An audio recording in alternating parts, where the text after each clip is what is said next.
Welcome to Gaia's Love, a podcast to guide you home into your human journey here on Earth.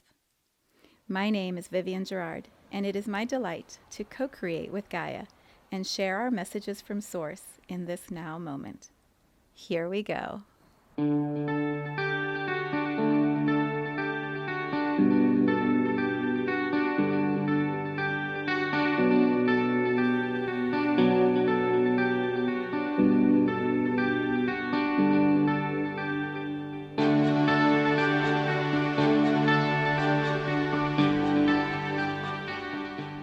Episode 442. It is Friday. Here in Cincinnati, we are preparing for the Labor Day holiday weekend, 3 days off work, some pool time, some sunshine, some football, some beer, maybe some hot dogs and burgers. It is a good way to wrap up this summer. I can't believe we're already in September. I don't know if you're feeling that same time warp thing that happens when we're shifting seasons and it feels like we were just at New Year's. Suddenly we're 3-4 months from the end of the year.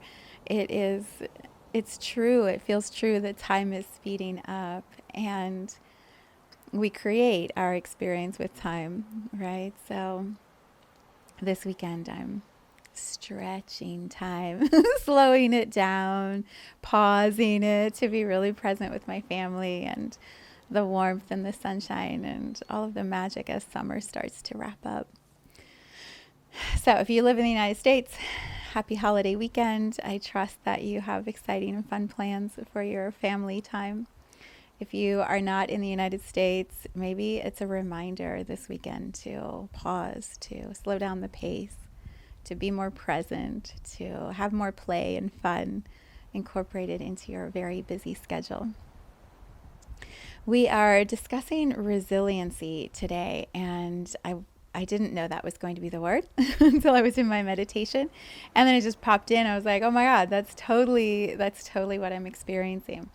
So I'll share what inspired it, like the image, the experience that inspired it, and then we'll kind of play with how that weaves into our individual journeys.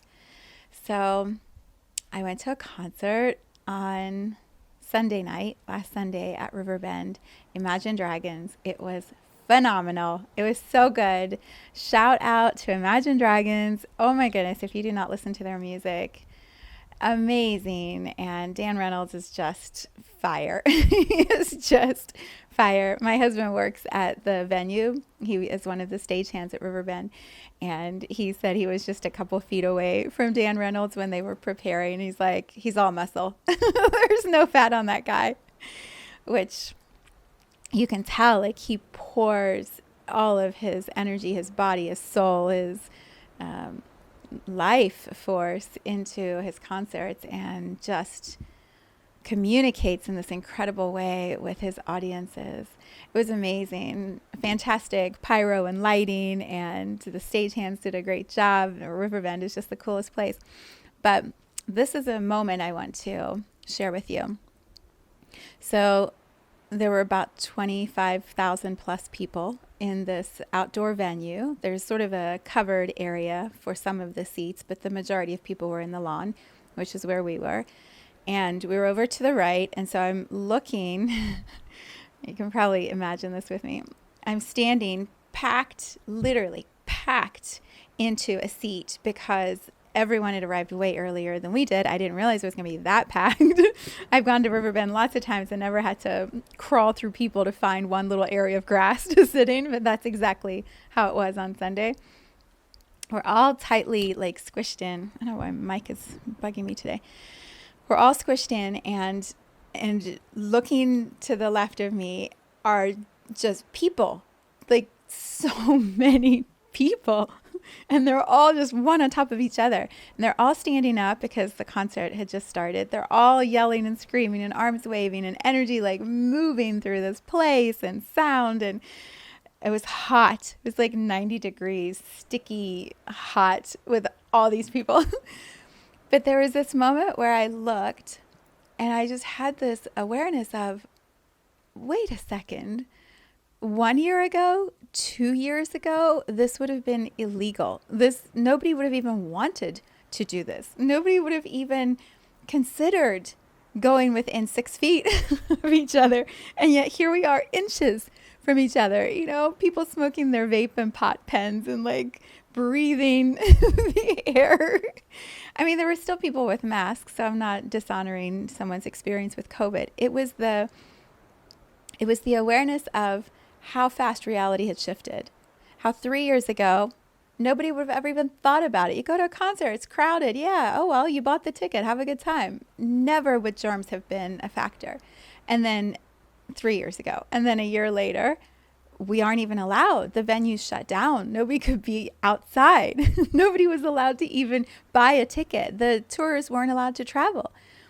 And then last year, where people were sort of starting to do some of the tours, a little, not really much. And then there were all the problems with one person in the band would get sick, and then they'd have to shut down the tour and lose all the money. And last year was just, and now this year it's just, concert, 25,000 people, and we're all going to be thrilled to pay $60 each in the lawn to support Dan Reynolds and his band and the work that they're doing, because it's so good and you feel so alive and so excited and so connected and inspired. Yeah, I'm happy to give you my money and go stand in a crowded lawn. It was a moment where all the realities just went,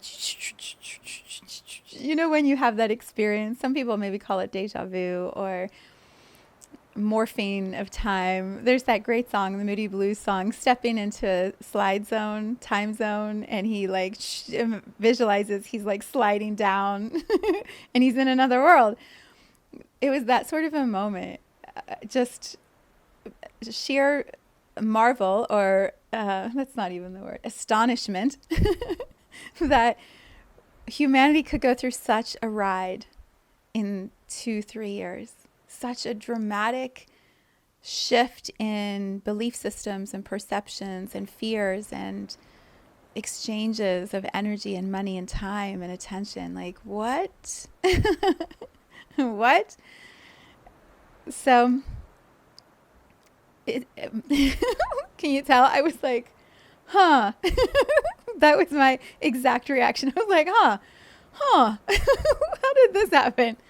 How did we have this shift in the world? And so I'm bringing it into this podcast space to go, what do you think? How did we get here? What was that? And what was this? And where are we going? Where are we going with all of this? That's probably the big question. And I don't know if anybody has the answer, because I don't think anybody really predicted what we would go through. And yet we did. And this title of resiliency comes from the experience. The resiliency of humanity, that we can go all the way into our fears, all the way into isolation and judgment and persecution and all the shit that was this experience over the last 2 years, and arrive here. And we go to a concert and we have a great time and we're inspired and we don't care that it's hot and we're all crowded in with each other. What? That is the resiliency of humanity at its best, right? At its best, it's that we just ride the waves and we emerge on the other side with this capacity to be stronger, to be steady, to be able to hold more, to hopefully have more compassion, have more empathy, have more discernment. So maybe we don't do that again. Maybe we don't do it again in the way that we did before. When I was sitting here this morning in my meditation and feeling into the title of resiliency, what I started to think about right away was my divorce. My divorce. A divorce is a family experience. It's not individual. My experience of the divorce that we went through. You get taken down to like the depths of your disappointment. I'll speak for myself. I went to like the depths of disappointment, of disillusionment of myself, like my ability to fulfill vows or to honor agreements or to play the role in the way that I felt it should be played or it needed to be played. The disillusionment in a partnership, in an agreement between two people where both sides feel like the other one isn't holding up their end of the bargain. It's mutual. It's receptivity from last week. It's both realms playing with each other. It's not in isolation. And then the disappointment of a family unit ending, of a dream. I believe when people get married, we have this dream that we're committing to someone for the rest of our lives, and it's going to be just paradise, right? Bliss and magic and coconuts on islands with beaches that we just lay on all day. It's just going to be this awesome thing. And life and humans and co-creation and, just the ebb and flow of this realm that we're in sometimes changes the reality into an experience that we no longer choose to participate in. And so we create a shift, we create a change, and there's a disillusionment, a dissolving of the dream when that happens. And so, some people, for me, for a while, we get bitter, we get angry, we project, we try to run away from the work or the feelings or any of it, all of it. We try to hide, we drink. Like, that was my immediate response, was like, oh my gosh, I'm just going to party all the time. Well, that doesn't get you very far, for me at least.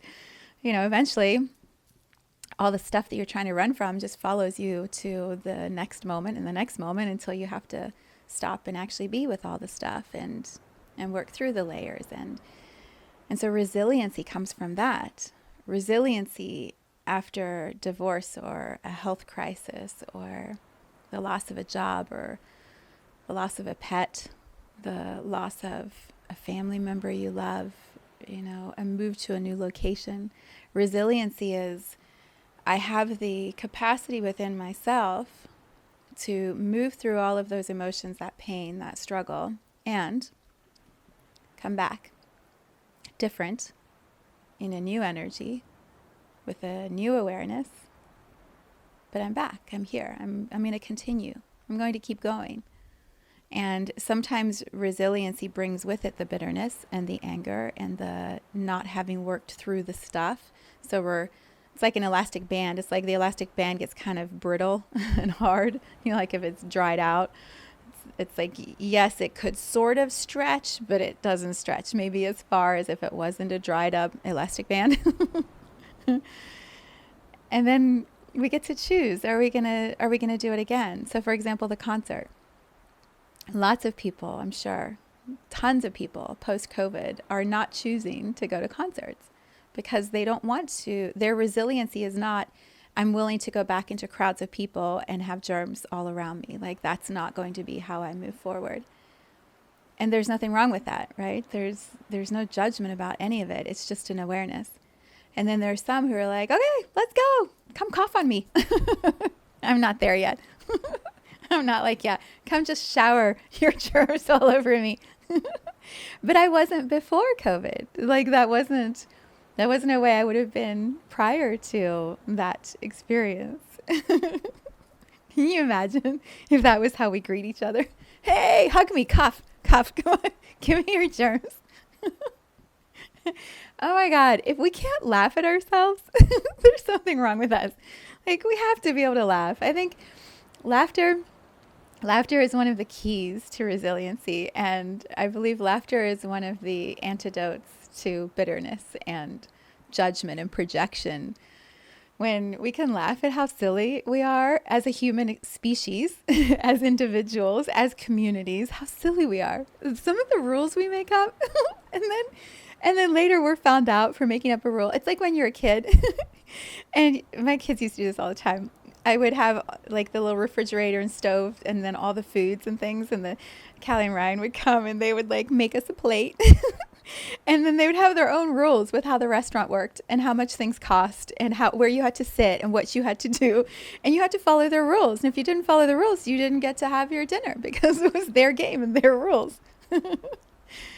Oh, it's not funny. So we would just laugh. I mean, you have to laugh because some of the rules we make up are so insane.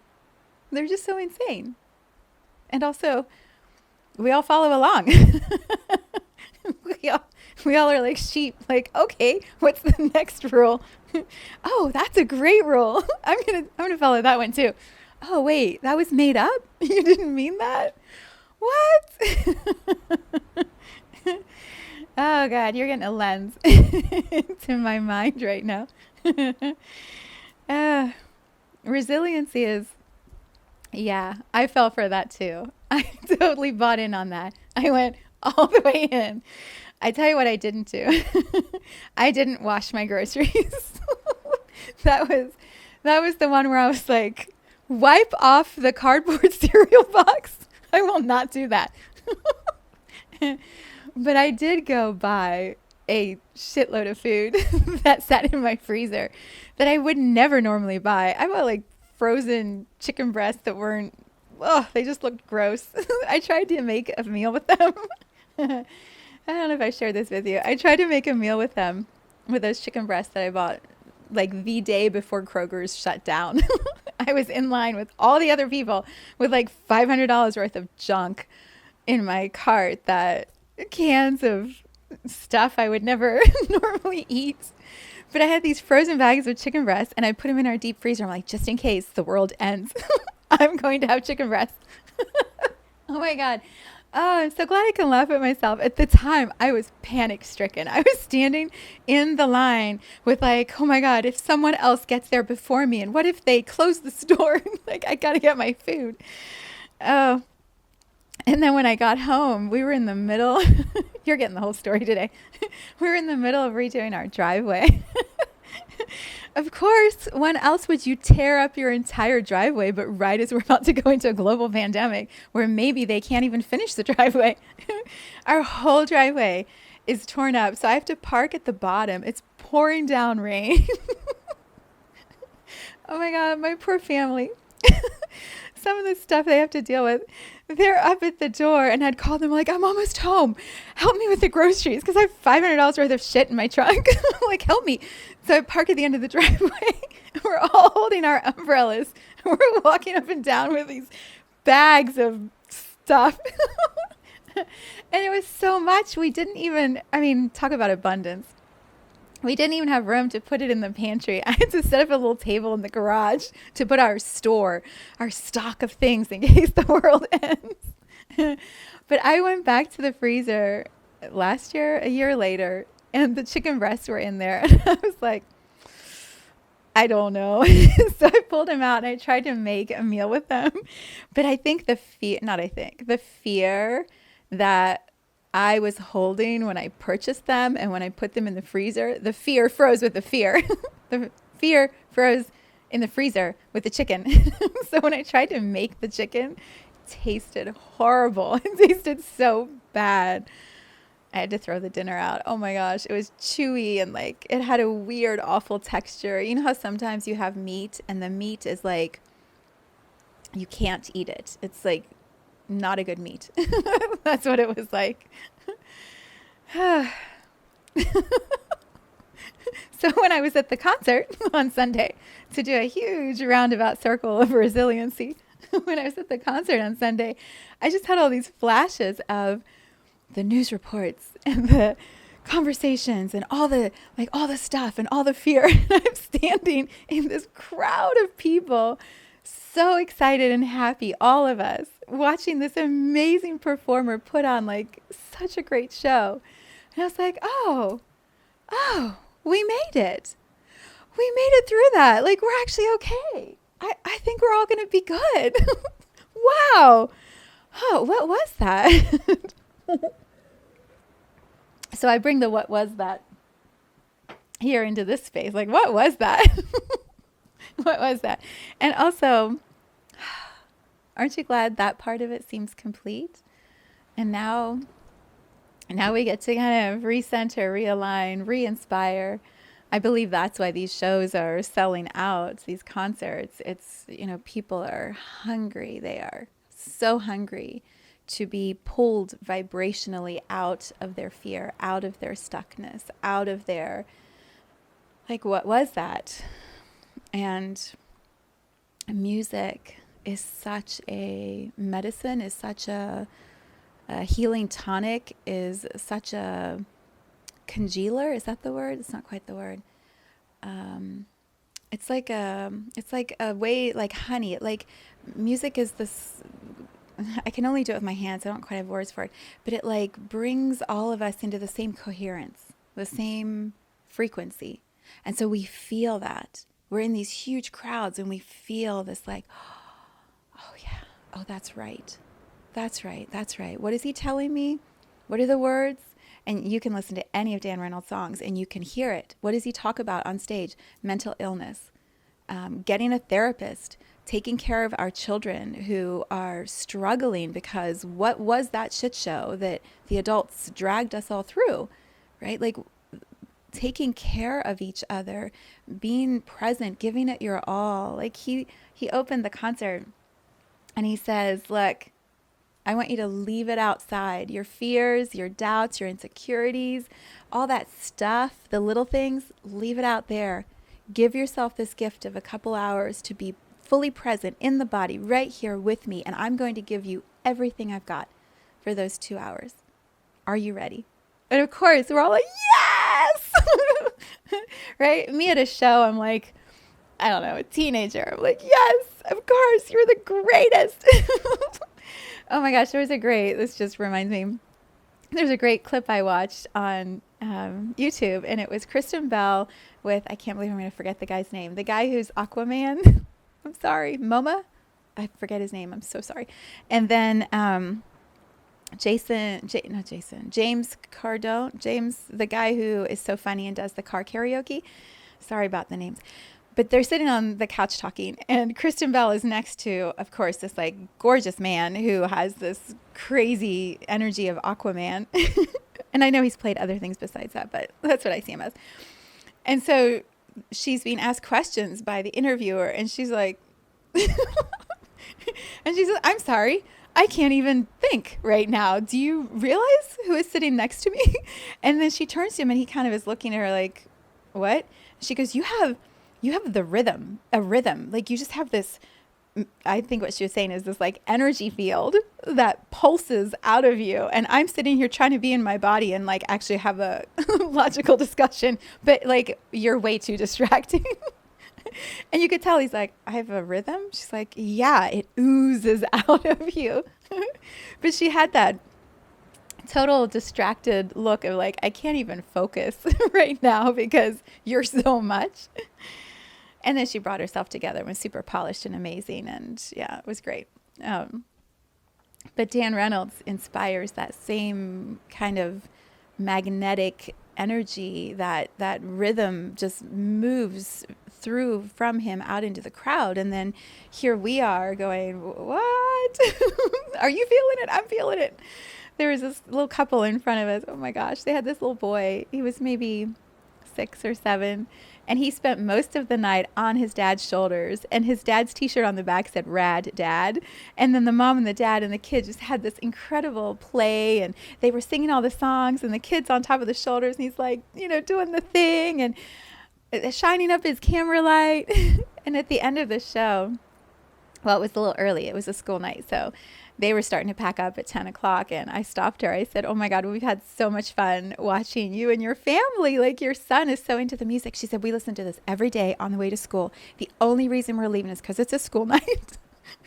I'm like, he is getting the best support from his parents to bring him into that kind of an energy experience and anchor that vibration for him so powerfully. Like, wow.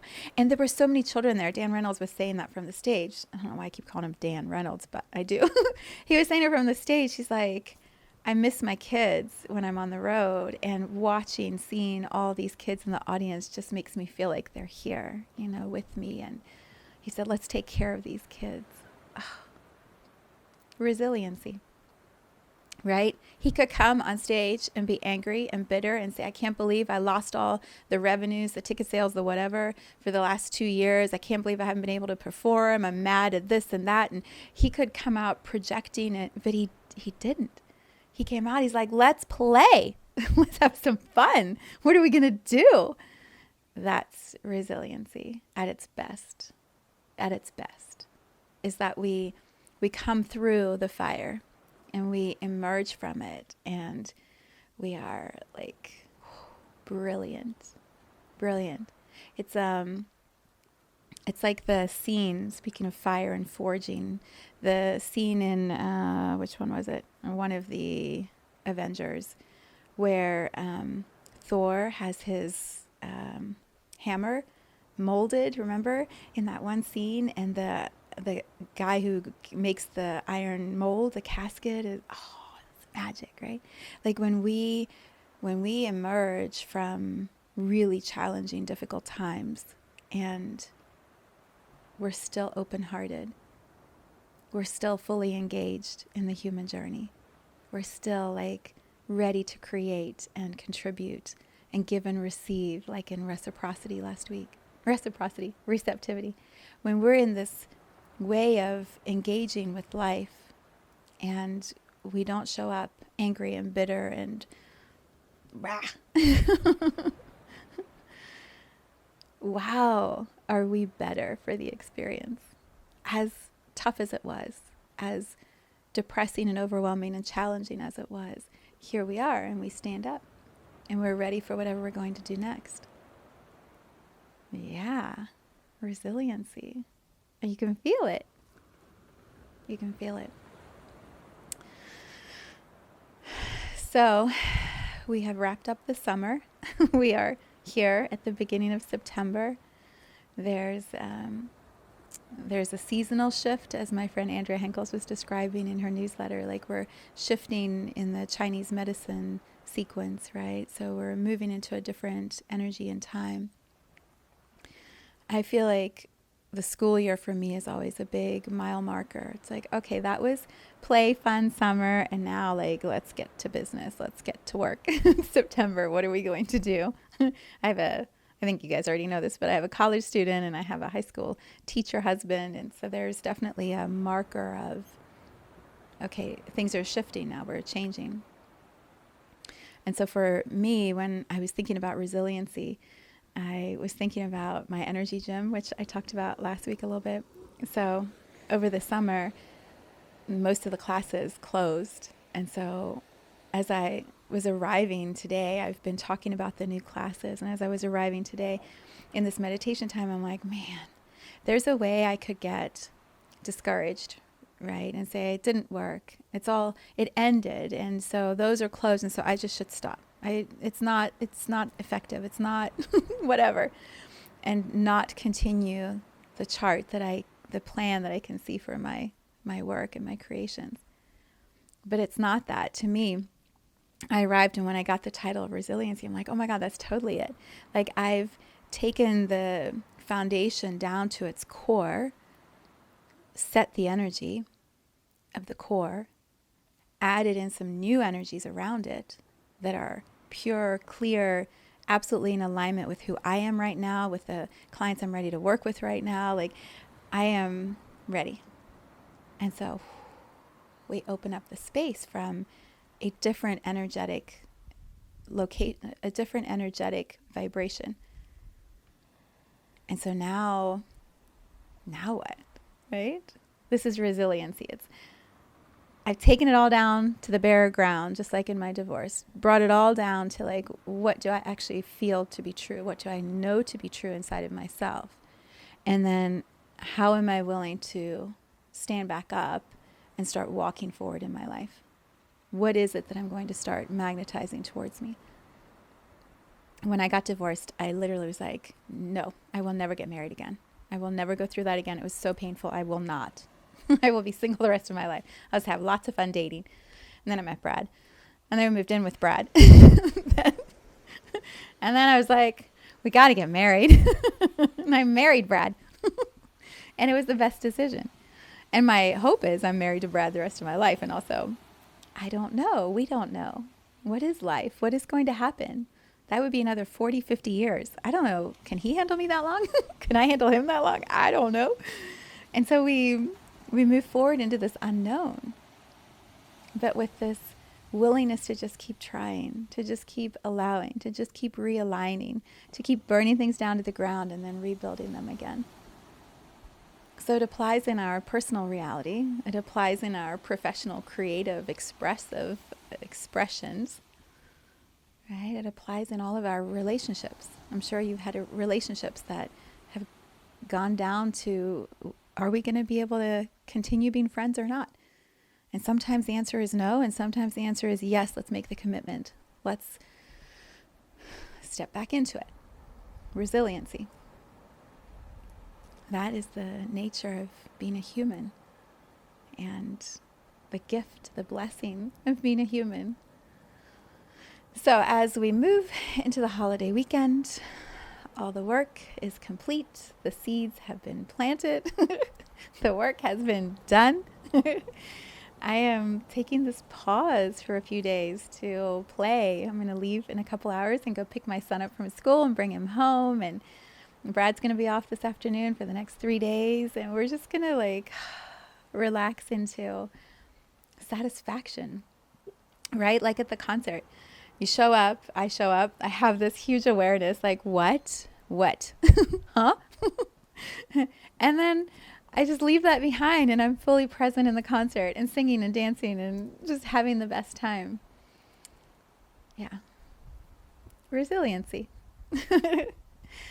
So see what it brings up in you. I would love to hear from you in the comments. It's so much fun when we engage and you share what you experience as you listen to me, or follow me on Instagram, make a little DM or comment over there. Let me know what you experience as you tap into resiliency with me.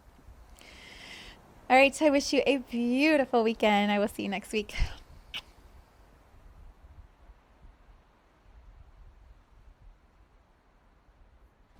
Thank you for tuning into this vibration of pure love. I invite you to join me in Awakening the Guides, an 8-week online self-guided journey of remembering why you chose to come play here in Gaia. You can learn more at viviennegerard.com under I Am Creativity. Let's take this message of Gaia's love out into all of our relationships and communities today. So much love from my heart to yours.